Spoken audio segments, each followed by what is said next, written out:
কইয়া লাভ নাই। সকাল সকাল ফোন দিল মুকলেশ ভাই, ফোন দিয়া কইলো যে ভাই রিজিক রেস্তার একটা রেস্টুরেন্ট হয়েছে সুন্দর, তো আপনার সকালবেলা ব্রেকফাস্টের ইনভাইট রইলো, ঠিক আছে।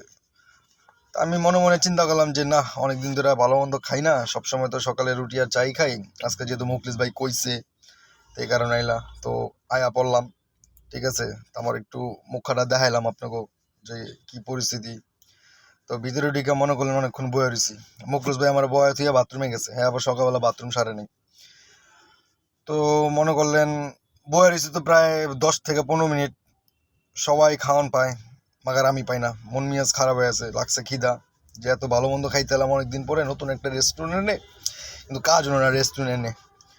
তো দেখেন সবাই খায়, আমি চায়া থাকি, কত সুন্দর ভিতরে লাইটিং মাইটিং সিস্টেম করা। তো যাই হোক, কেমনে খাইতেছে মানুষ, আরে কতদিন ধরে খায় না।